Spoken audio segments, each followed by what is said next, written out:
Quelle joie d'être ici, mes amis. J'avais tellement à cœur, je priais ce matin et je sentais cette parole sur mon cœur que Dieu déposait pour toi qui as levé ta main. Alléluia. Je suis tellement heureux que tu aies levé ta main aujourd'hui.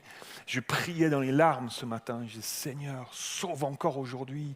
Va chercher encore aujourd'hui ceux qui sont perdus loin de toi, la brebis qui s'est perdue. Dieu sera toujours le bon berger qui laisse 99 brebis pour aller chercher une qui est perdue. Toi aujourd'hui, alléluia. Il est merveilleux notre Seigneur. Nous avons un Dieu merveilleux, alléluia. Au milieu du marasme de ce monde, Pasteur Christian a bien introduit mon message en ce temps de Sainte Seine tout à l'heure. Au milieu du marasme de ce monde dans lequel nous vivons, mes amis. Aujourd'hui, si on regarde autour de nous, waouh! Le monde est sans dessus-dessous. Tous les codes sont chamboulés. On pensait qu'il y avait des alliances qui étaient sûres et solides. On pensait qu'il y avait l'OTAN, on pensait qu'il y avait les États-Unis, qu'il y avait l'Europe. On était sûrs et solides ensemble. On pensait que rien ne pourrait nous arriver. On pensait que cette assurance-là et la puissance nucléaire de ces pays-là pourrait nous assurer paix et sécurité.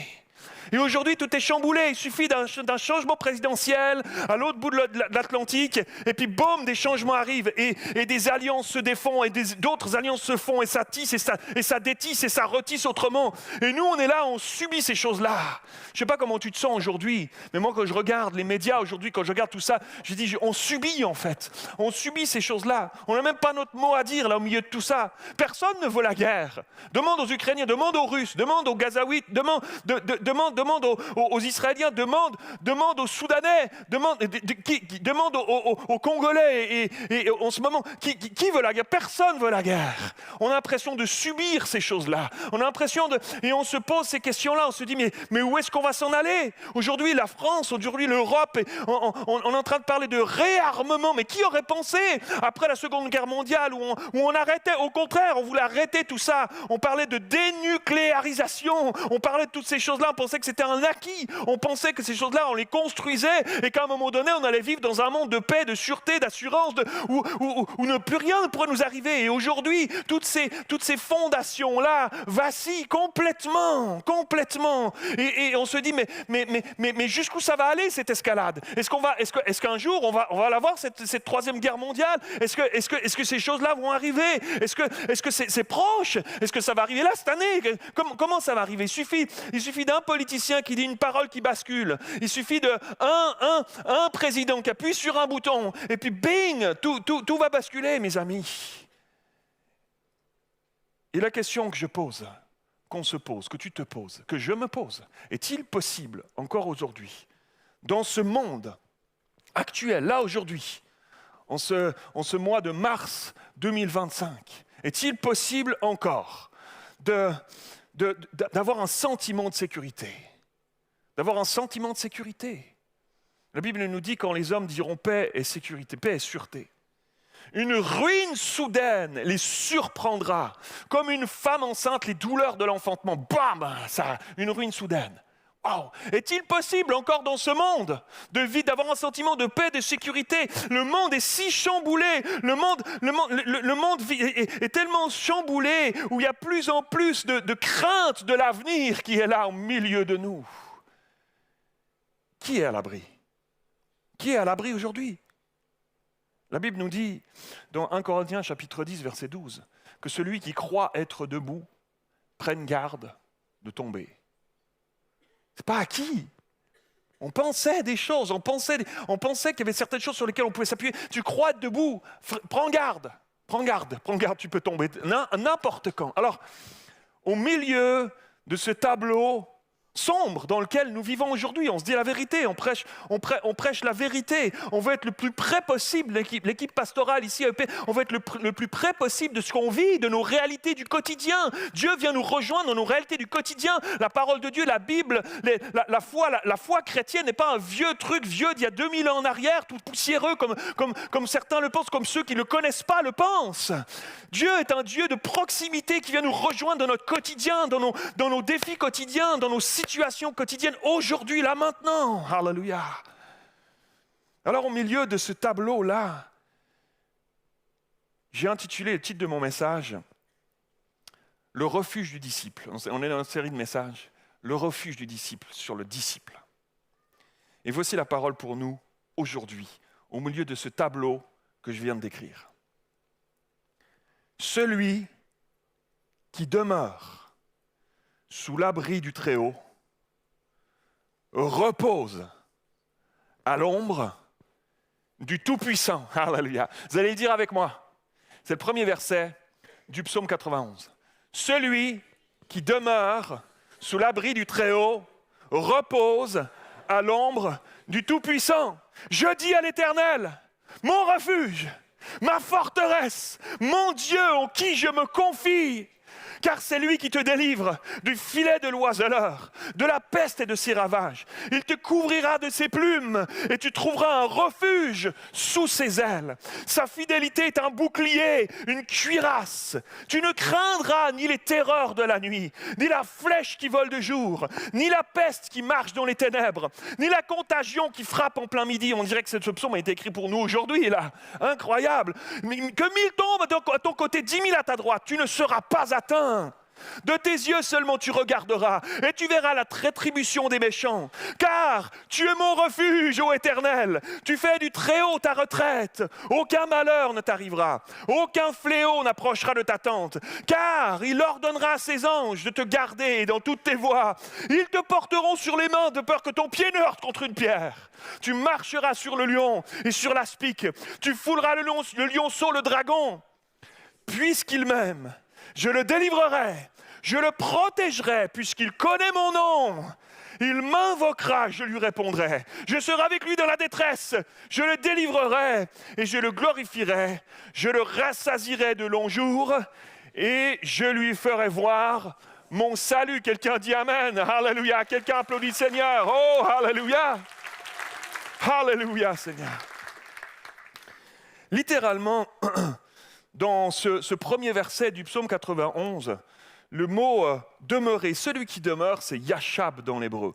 Yashab qui veut dire littéralement « rester ». Rester, être établi. Je m'établis là. Se fixer, être posé, déposé. Alléluia.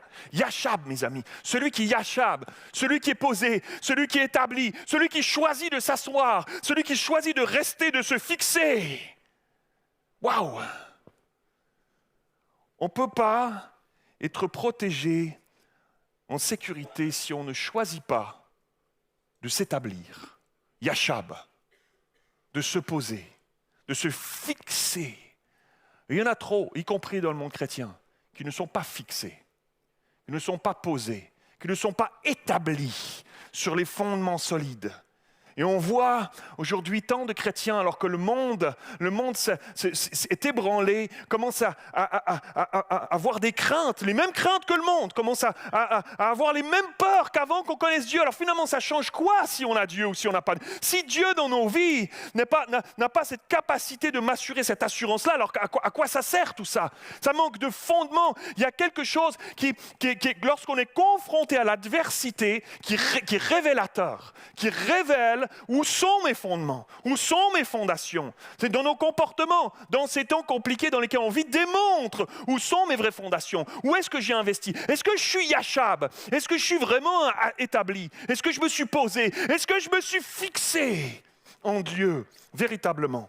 Ou est-ce que la fixation n'est pas si solide que ça? Et que, quand il y a un petit remous, quand il y a une petite épreuve, quand il y a un combat qui est là, quand tout à coup les vents extérieurs se mettent à souffler, waouh, je ne suis pas si fixé que ça, les amis. Ouh, ça brasse.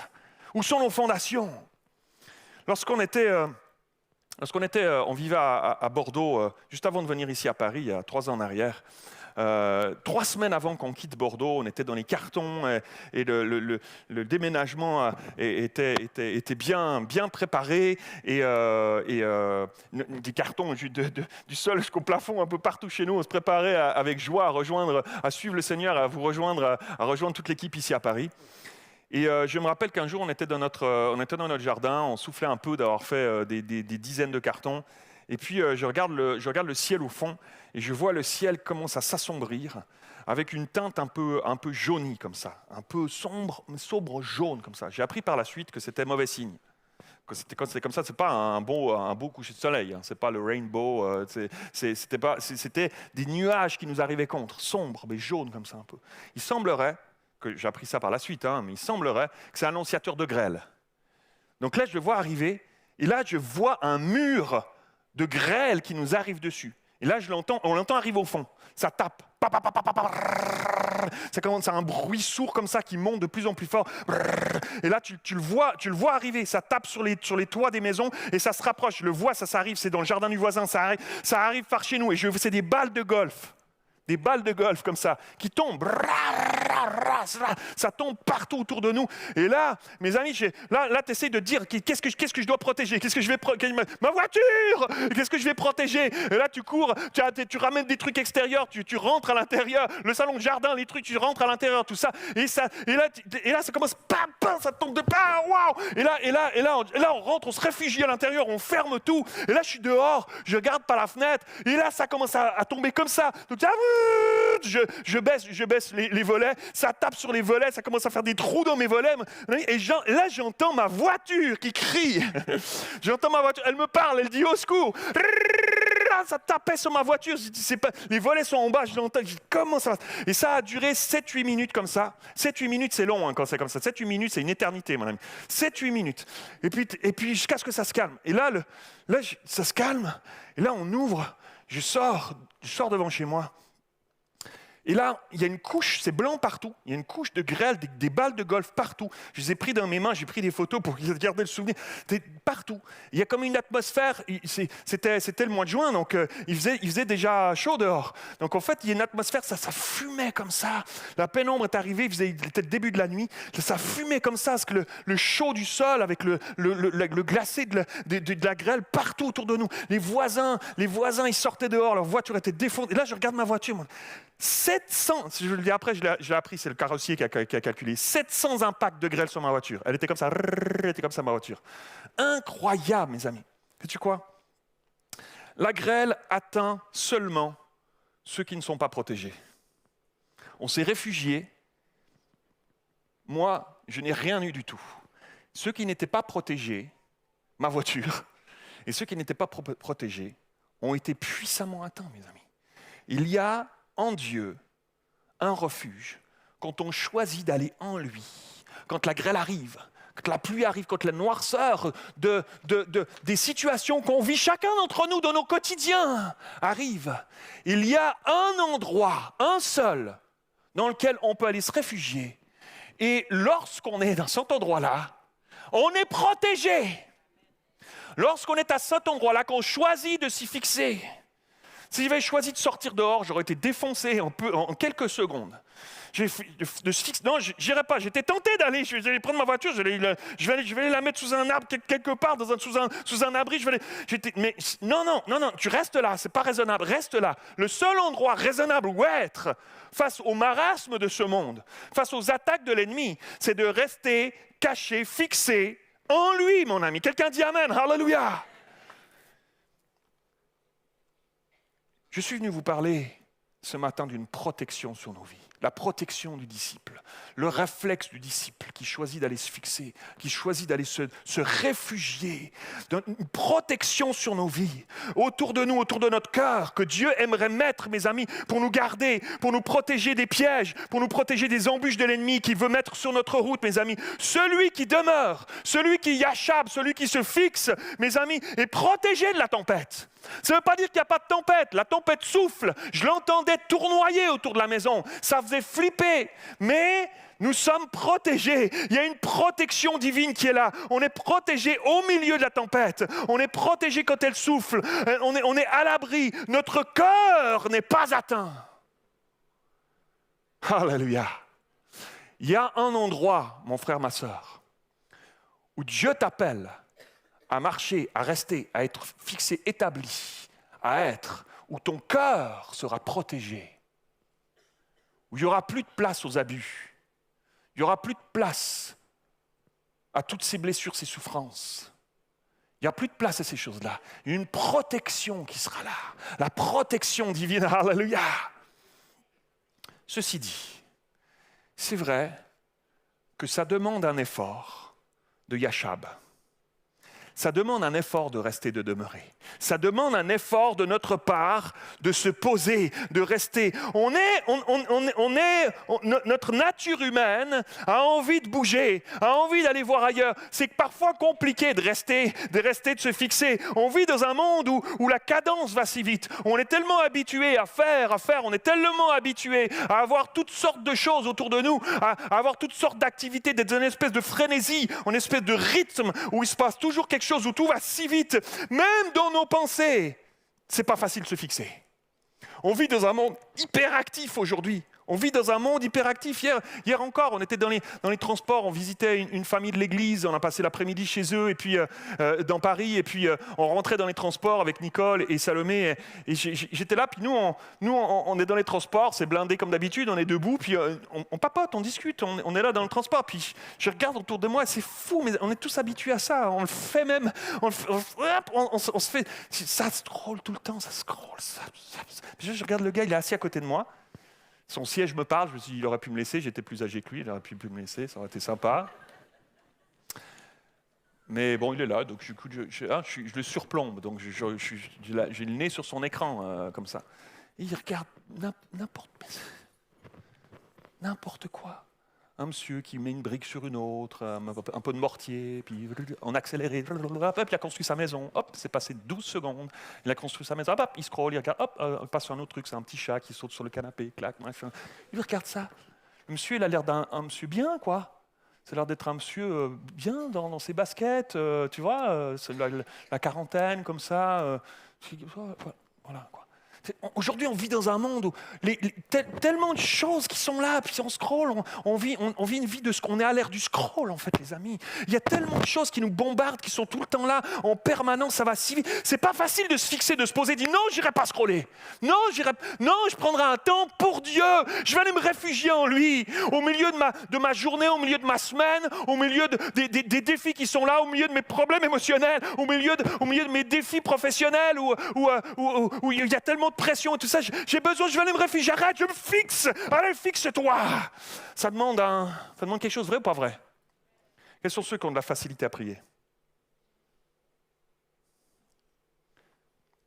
Je suis heureux, il y a beaucoup d'honnêtes ici. C'est pas facile. C'est pas facile, en fait. Pourquoi? Parce qu'il y a notre nature humaine, elle n'a pas envie, en fait. C'est plus facile de mettre notre cerveau sur pause puis de scroller, quoi. C'est pas facile. Puis en plus, il y a l'ennemi de nos âmes qui ne veut pas qu'on prie.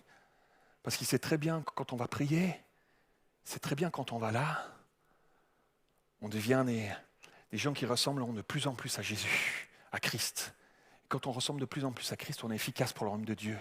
Et donc, c'est-à-dire quand on est efficace pour le royaume de Dieu, on n'est pas efficace. On est efficace, mais ça ne fait pas l'affaire de l'ennemi. Lui, c'est pour son royaume. Yachab. Établis-toi, reste là. Mes amis, même dans nos pensées, réfléchis bien. Quand tu choisis de dire, ok, j'y vais. Ok, pasteur Mathieu a prêché, là, je vais aller prier. Je vais aller prier cet après-midi. C'est vrai, j'en ai besoin, je le sais. Tu t'assieds, qu'est-ce qui se passe? On est ensemble? On est en famille? Tu t'assieds, qu'est-ce qui se passe? Seigneur, oh Seigneur, merci pour ta grâce. Seigneur, merci de changer le cœur de ma femme. Tu vois comme elle est. Si peu patiente avec moi, on a toutes sortes de choses à lui dire. Et puis hop, un oiseau passe par la fenêtre. Ah, il était beau celui-là. D'habitude, j'aime pas les oiseaux, ça ne me parle pas, mais là, à ce moment-là, tout à coup, je suis ornithologue. D'un coup, je suis ornithologue, là, l'oiseau est sympa, je lui dis, ah, tiens, c'est fou quand même les plumes, c'est léger, comment il arrive à voler le truc et tout. T'étais censé prier, Puis, non, Seigneur, merci Seigneur, merci pour ta grâce, tu es bon, Seigneur. Moi, j'ai pas trop aimé mon patron aujourd'hui comme il m'a parlé, mais Seigneur, arrête-le. Et puis, hop, mince, j'ai pas été faire les courses. On a les invités demain à la maison, c'est quoi déjà qu'on avait dit qu'on allait faire? Ouf. Et je pourrais passer l'après-midi comme ça. Vous voyez de quoi je parle? Faites pas semblant. C'est pas si évident que ça de Yachab, de t'arrêter, te fixer. Et pourtant, c'est notre appel.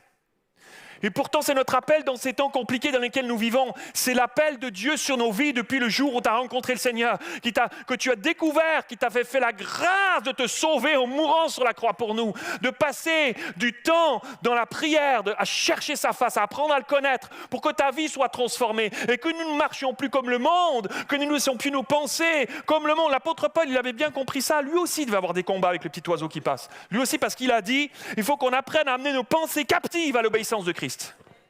C'est captif quand même. Le mot, il est quand même... tu vois ce que je veux dire? Il savait, il aurait pu dire « Oh, ce serait pas mal d'essayer d'amener comme tu peux tes pensées vers le Seigneur quand tu arrives. » Non, il a dit « T'amènes captif. Tu les prends là comme un policier qui attrape un voleur. » Il fait quoi? Il le captive, il le met en prison. Le captif, c'est la notion de « je l'emprisonne là. » Je les restreins ses pensées. Stop, ça a terminé. Seigneur, maintenant, mon cœur, mes pensées sont sur toi, Seigneur. Je ne passerai pas un moment de plus à tourner en rond avec des futilités de ce monde, à scroller ma vie, à scroller la vie des autres. Seigneur, je te veux plus dans ma vie. J'ai soif, j'ai faim de toi. Que le Seigneur lève une génération au milieu de nous, comme ça, dans les temps compliqués dans lesquels nous vivons. Parce que c'est comme ça que l'Église va briller dans les temps de la fin dans lesquels nous sommes. Alléluia. C'est comme ça que tu vas utiliser l'Église dans ces temps compliqués. Parce que je vous le dis, ça ne va pas aller en s'améliorant. Eh bien, ça prendra, toi et moi, un homme et une femme qui auront pris le temps de dire « je me yachab, je me fixe, je m'arrête, je demeure en lui, je me réfugie en lui ». Quelqu'un dit Amen, Alléluia. J'aimerais vous dire qu'on ne s'ennuie pas avec Dieu. Je pensais qu'il y aurait quelqu'un qui dirait Amen. On ne s'ennuie pas avec Dieu, en fait. C'est très ennuyant, par contre, de scroller nos vies. Il y a toutes sortes de choses insignifiantes qui ne valent pas le temps d'être vécues, qui ne valent pas le temps de perdre notre temps avec ça. Et le temps file et les années passent, mes amis, les années passent. Hier tu avais 10 ans de moins. Ça passe vite, les amis. Si vite. On n'a pas de temps à perdre, mes amis. Fixe-toi. Investis au bon endroit, réfugie-toi au bon endroit, parce qu'avec Dieu, on ne s'ennuie pas. Lorsqu'on est dans sa présence, mes amis, il se passe toutes sortes de choses incroyables. Alors, une fois que tu as passé le cap de dire « j'amène mes pensées captives », non, stop, eh bien, tout à coup, tu commences à rentrer dans cette présence, et il se met à te parler, il te communique, mes amis, il y a des choses extraordinaires qui t'attendent dans la présence de Dieu, surprenantes, miraculeuses, merveilleuses, des encouragements qu'il aimerait te donner, dont tu as besoin, alléluia, qui sont là, qui sont réserves. Il va se révéler à toi, il va te parler, il va te conduire, il va te diriger, il va te montrer la voie à suivre, il va te guider dans tes décisions que tu auras à prendre dans les mois qui viennent. Il va te parler, il va te révéler le Père, le Saint-Esprit va te révéler le Père. Alléluia, quelqu'un dit Amen.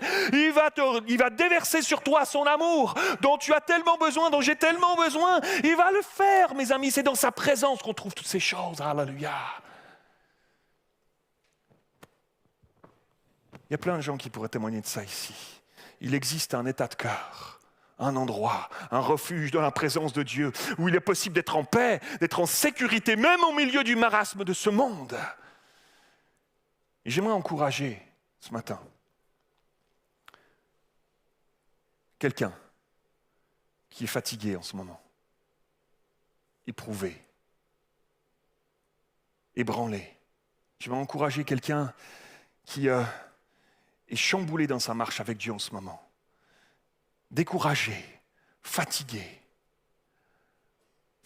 par tous ces combats, fatigué par toutes ces épreuves qui sont là, fatigué par toutes ces émotions qui ont pris place ces derniers mois, ces dernières années, ces longues années. Fatigué par ces choses-là. Fatigué peut-être dans ta situation familiale difficile avec tes enfants. Peut-être, madame, vous vivez seule, votre mari est parti et vous êtes seule à gérer tout, à gérer les enfants, à gérer la famille, à gérer le travail, à gérer votre timing, à gérer tout ça. Et c'est si lourd, et c'est si fatigant, et c'est si compliqué. Et tu es là, tu te dis, Seigneur, au secours, et tu cries à Dieu si souvent au milieu de ta situation. Mes amis, j'aimerais dire à quelqu'un, il y a un endroit, il y a un refuge où tu trouveras tout, où tu pourras puiser tout ce dont tu as besoin pour venir te secourir, réconforter. Une paix, un amour, une grâce, alléluia. sa grâce à lui, mes amis. Il y a quelqu'un ici, tu avais rendez-vous ici, dans ce lieu, pour entendre ce psaume 91. Pour entendre la voix de Dieu qui te parle, c'est sa parole qui te parle à travers ce psaume. Alléluia! Lorsqu'on est fatigué, on n'a pas envie de bouger.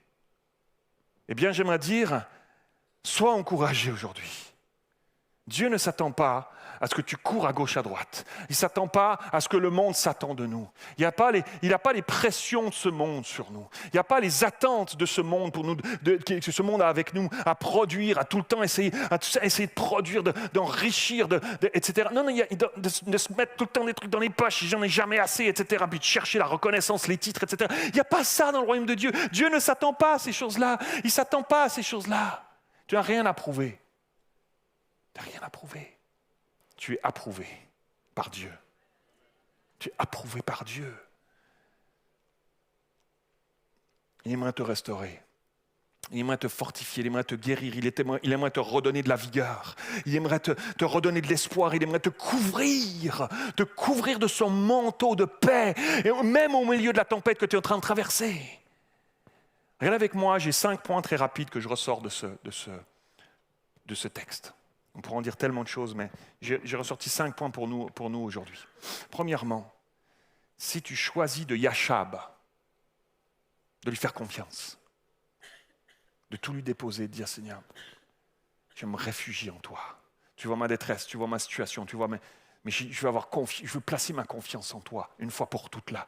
J'arrête de courir dans tous les sens, j'arrête d'essayer de prendre les choses en main, je ferai ce que j'aurai à faire. Je vais assumer, mais je choisis de te faire confiance une fois pour toutes. Alors, premièrement, il y aura un refuge. Premièrement, il y aura un refuge. Il te couvrira de ses plumes, verset 4.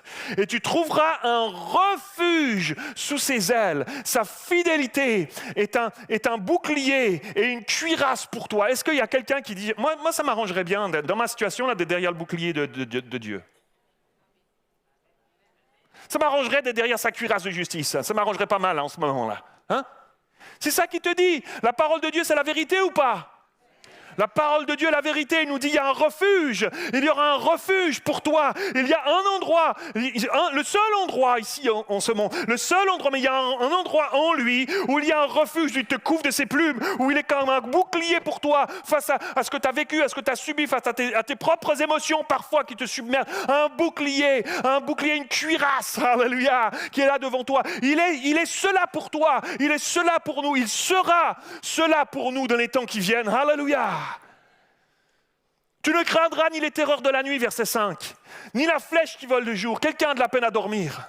Quelqu'un a de la peine à dormir. Il y a des cauchemars qui sont là, des tourments qui sont là. Tu te bats avec des choses, tu sens l'ennemi qui vient. Tu ne craindras ni les terreurs de la nuit. Il y a un refuge en lui, réfugie-toi en lui. Tu vas dormir paisiblement. Tu dormiras paisiblement. Alléluia. C'est possible. C'est possible.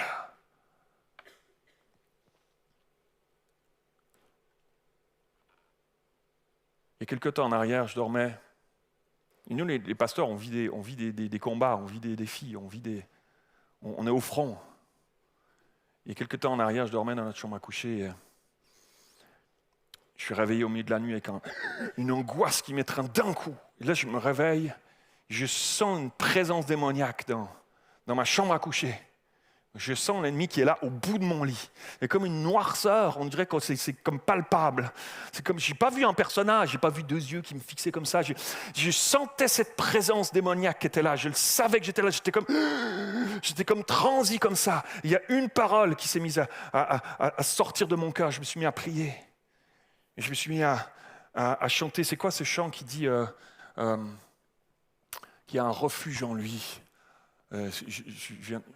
Ne crains pas la tempête. Tu connais ce chant? Ne crains pas la tempête, reste tranquille, la paix viendra.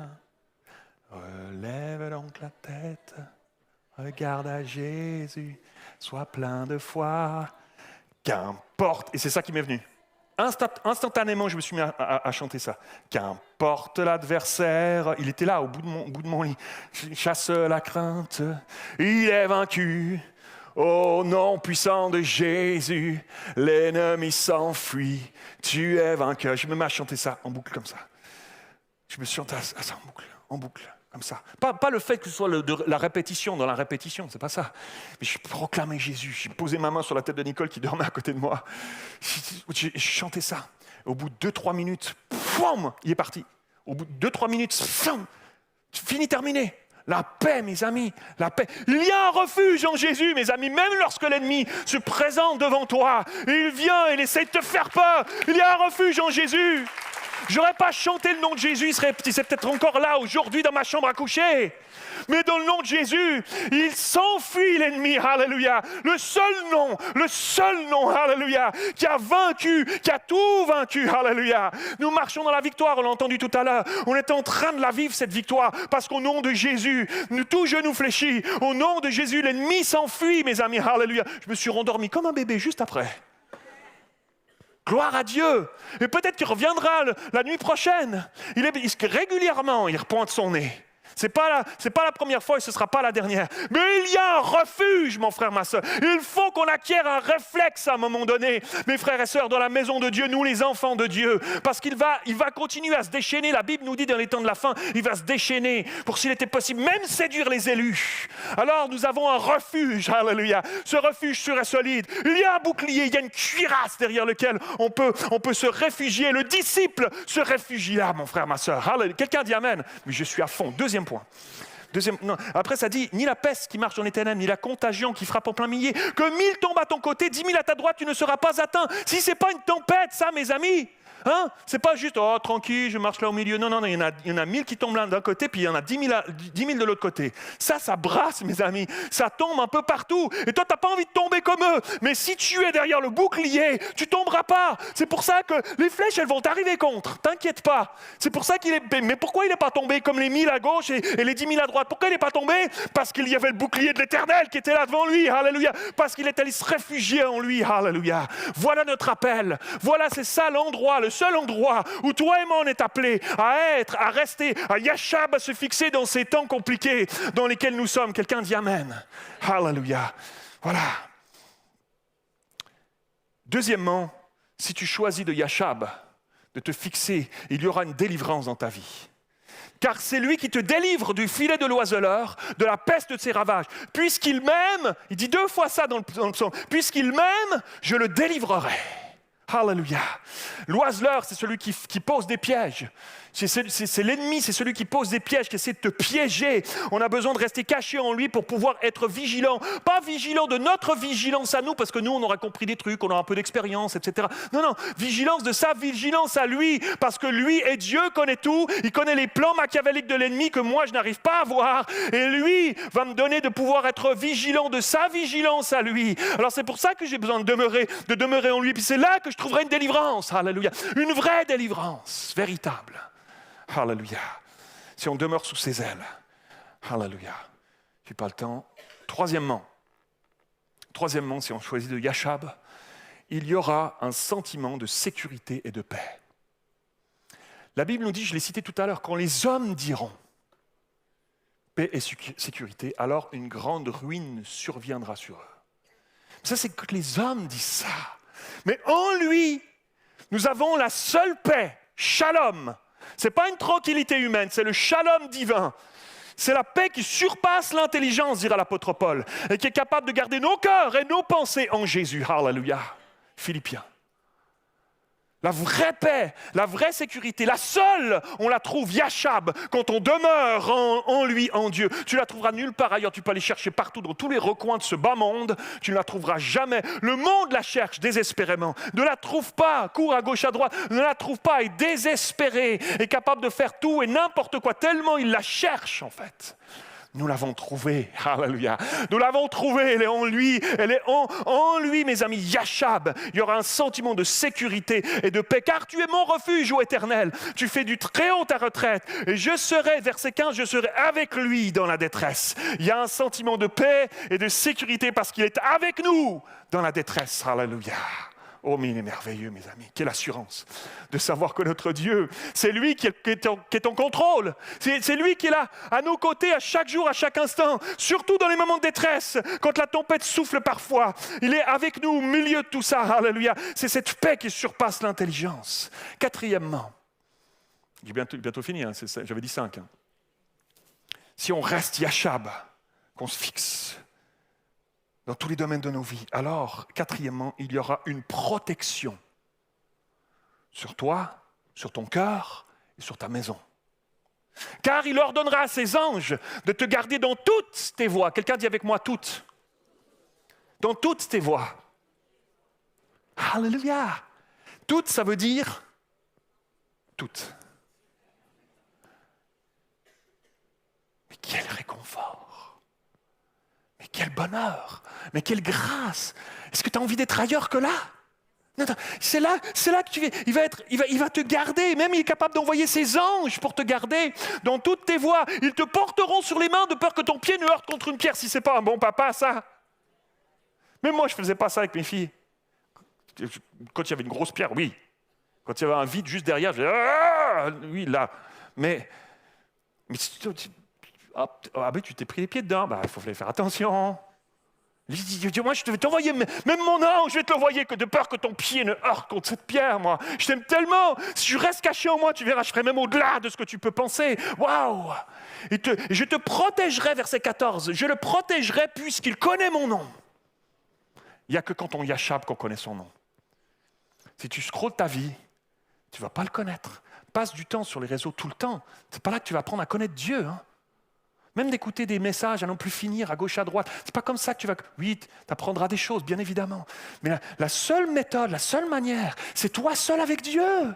C'est toi seul avec Dieu, de t'arrêter, de mettre tes pensées captives. Tu dis, je passe un moment avec toi, j'ai tellement envie de te connaître, j'ai tellement besoin de toi, j'ai tellement envie de te ressembler. Je baigne tellement dans un milieu, au milieu de ce monde, mes collègues de travail, dans mon entourage, je baigne tellement dans un milieu où c'est tellement loin, des milieux de tout ça. J'ai besoin de passer du temps avec toi. J'ai besoin que tu viennes me couvrir ton manteau. J'ai besoin que tu viennes m'amener ton bouclier. Je veux passer du temps avec toi pour apprendre à te connaître, pour savoir comment marcher avec toi, reconnaître la voix du bon berger quand tu m'appelles, quand tu me donnes des directives. Si souvent je ne les entends pas, si souvent j'en ai besoin de les entendre, je suis sûr que tu me parles, mais j'arrive pas au milieu des brouhahas du scroll de ma vie. J'arrive pas à entendre. Alors arrête-toi, tu vas apprendre à connaître. Ça prendra peut-être un peu de temps, ça prendra peut-être une vie même, mais tu apprendras de plus en plus à connaître la voix du bon berger, à qui il est. Et là, parce que tu auras choisi de Yashab, de te fixer là, il y aura une protection sur toi, sur ton cœur, sur ta vie, une direction. Cinquièmement, si tu Yashab, il y aura une provision. Il y aura une provision. Je le rassasierai, verset 16, de longs jours, et je lui ferai voir mon salut. Il y aura une provision. Alléluia. Wow. Je le rassasierai de longs jours. Waouh. Mais littéralement, dans le texte hébreu, être rassasié, ça dit être rassasié, être satisfait, être accompli. Waouh. Ça vaut le coup de se Yashab, mes amis, ça vaut le coup de se fixer. Parce que Dieu opère quelque chose dans nos vies qui fait que tout à coup on est rassasié. Rassasié de nourriture, il prendra soin de nous. Il dit, je nourris les petits oiseaux, à combien plus forte raison, je m'occuperai de toi, de tes besoins, t'inquiète. Si tu me suis dans toutes tes voies, mais en plus de ça, je vais te rassasier à l'intérieur de toi. Je vais te nourrir spirituellement. Ça va être merveilleux. Tu seras satisfait d'une vraie satisfaction. Pas juste un plaisir éphémère de ce monde, c'est pas ça. C'est la satisfaction divine de savoir que tu marches avec Dieu, qu'il t'entoure de partout, être accompli littéralement. Waouh, alléluia. Il y a cette provision, mes amis, en lui, toujours. Je termine avec ceci, alors que le musicien s'approche. Lorsque Salomé était toute petite, notre fille aînée, on habitait à Genève, et je faisais mon stage pastoral à Genève. On parle de ça en 2003, 2004, 2005, dans ces années-là. Et on vivait dans la ville de Genève, et Genève, c'est un peu un petit Paris. La ville de Genève, c'est très concentré comme ça, c'est dans une cuvette un peu au bout du lac Léman. Et la ville est dense et on vivait en ville et Et je me rappelle qu'on aimait bien, quand on avait un jour de congé, partir à la campagne et puis aller un petit peu. Salomé était toute petite, elle avait 2-3 ans, elle marchait, puis on allait à la campagne. On avait trouvé une ferme dans la campagne où il y avait des petits animaux de la ferme, quoi, tu vois. Et nous, les urbains, tu arrives avec tes chaussures d'urbain dans la ferme et tout ça. Et puis on n'était pas équipés pour. Alors c'était rigolo, on arrivait, puis on parquait la voiture, puis on allait se balader. Et puis les jeunes voix urbains aimaient bien aller là, se promener là avec leurs enfants. Et à l'entrée de cette ferme-là, il y a ce qu'il y a toujours à l'entrée d'une ferme. Quelqu'un m'aide. Un tas de fumier. Vous n'êtes pas très... vous êtes aussi urbain, je vois. Et donc, il y a un gros tas de fumier. Et au milieu de ce tas de fumier, on passe à côté. Salomé est toute petite. Je dis, regarde, on va aller voir les lapins. On a pris des petites carottes pour donner aux lapins, etc. Puis là, on passe à côté du tas de fumier. Un immense tas de fumier. Il fume encore comme ça, tu vois. Je ne donne pas plus de détails, tu vois ce que je veux dire. Et on passe à côté. Et puis là, Salomé, elle tire mon bras. Elle dit, papa, regarde. Là, je me tourne. Je vois dans le tas de fumier des cochons, des petits cochons tout noirs. Tu sais, ces petits cochons, je ne sais pas, des cochons asiatiques, quelque chose comme ça. Ils sont tout noirs, tout mignons, tout fripés comme ça. Ils ont des plis un peu partout sur le tête. Puis il y a la maman qui est là. Et là, il y a des petits bébés. Ils sont magnifiques, c'est des tout petits bébés. Ils sont mignons. Tu as envie d'en avoir un chez toi à la maison. Pas pour longtemps, mais tu as envie d'en avoir un chez toi à la maison. Ils sont si mignons comme ça. Puis ils sont comme ça. Ils sont derrière la petite queue qui brrr, comme ça. Ils sont tout contents, c'est merveilleux. Et puis ils sont là. Puis Salomé dit, papa, je veux y aller, c'est pas. Et alors, je regarde mes souliers. Non, Salomé. Oui, papa, elle me tire. Là, elle rentre dans le tas de fumier. Et moi, je la suis. Je dis, ok, c'est toi, c'est ma fille. Ok, je rentre. Foum, je m'enfonce dans le tas de fumier. Et là, je la suis. Là, je suis là dans le tas de fumier comme ça. Salomé, j'arriverai pas à aller plus loin parce que j'ai pas envie que ça arrive là. Donc, va, approche-toi, papa, il est là. Je suis juste là. Va marcher. Elle est plus légère. Elle flottait sur le tas. Donc, elle s'approche. Elle va un peu vers eux comme ça. Puis, à un moment donné, elle s'approche d'eux. Il y a un petit promontoire sur le côté du tas de fumier comme ça. Et alors qu'elle s'approche des cochons, il y a 3 têtes qui se lèvent comme ça. C'est des oies. On n'y connaît rien en vie de campagne comme ça, là. On n'y connaît rien. Moi, je ne savais pas, des oies. Des oies, ça a très mauvais caractère. Mais très mauvais caractère. Donc là, elle voit une petite fille sur leur territoire. Là, elle se lève comme ça. Comme ça, là. Et là, je vois leur bec, là. Et puis, elle s'approche comme ça, vers Salomé. Salomé, haute comme ça, les oies hautes comme ça. Là, je vois les oies qui s'approchent, le bec, clac, ça classe vers Salomé. Et là, je vois Salomé, elle se retourne, me regarde dans les yeux. Je me rappellerai toujours ce regard. Elle me regarde dans les yeux, c'est un regard de terreur. Papa, au secours, je vais mourir, je vais me faire avaler par une oie. Et là, je lui dis, moi, je peux pas venir vers toi. Je peux pas venir vers toi. Si je vais, je m'enfonce. Toi, viens vers papa. Cours vite. Là, je les vois derrière. Les oies comme ça claque de plus en plus proche derrière elle. Et là, elle court, ça les met ses petites jambes. Elle court dans le tas de fumier. Elle se rapproche de moi. Les oies se rapprochent. Elle monte dans mes bras instantanément. Elle est dans les bras de papa instantanément. Elle n'a plus peur. Instantanément. Elle est dans mes bras. Et elle regarde, elle me dit, papa, on va aller vers les lapins maintenant. Puis moi, je suis là, j'ai des oies qui me bouffent les mollets. Elle me mange comme ça les mollets. C'est fou quand même. Elle est dans les bras de papa, la confiance maintenant, c'est toi qui prends le truc en main. Gère les oies. Moi, je vais aller voir les lapins. Tu vois ce que je veux dire? Il y a un refuge. En Dieu, notre Papa céleste, quand tu choisis de Yachab, toutes tes peurs disparaissent. Et la paix de Dieu qui surpasse l'intelligence, c'est pas du pipeau. La paix de Dieu qui surpasse l'intelligence. Tu es dans les bras de papa. Il va te la donner, sa paix. Il aime ses enfants passionnément. Il va te les donner. Cette patience dont tu as besoin, que tu n'arrives pas à la produire par toi-même. Il va te l'enlever, cette jalousie. qui te bouffe et te ronge de l'intérieur. Il va te donner dans les bras de papa. On trouve tout. Yachab, tu te réfugies en lui. Tu trouveras tout. Il va te la donner. Il va te le donner ses dons. Il va te donner la maîtrise de soi. Il va te donner les fruits de l'esprit. Dans les bras de papa, il te donne. Il te donne, c'est pas des cadeaux de Noël en plastoc là, que tu finis par revendre sur le bon coin 2 semaines après. C'est ses dons à lui. C'est les dons du Saint-Esprit que nous avons besoin, que nous ne voulons pas nous priver, que nous ne pouvons pas nous priver d'avoir dans ces temps compliqués dans lesquels nous vivons, que nous allons vivre encore, mes amis. Reste dans ses bras, fixe-toi là, marche avec lui, laisse-le venir dans chaque recoin de ta vie, te diriger, te conduire, te laisser en paix dans chaque décision à prendre. Ne te précipite pas, laisse-le te parler, cherche sa face, apprends à le connaître, alléluia. Et tu vas voir comment dans les bras de papa, tu auras tout ce dont tu auras besoin. Quelqu'un dit amen, alléluia, alléluia Seigneur. Est-ce qu'on peut se lever ensemble? Alléluia, tends tes mains vers lui. Tu as besoin de ce papa.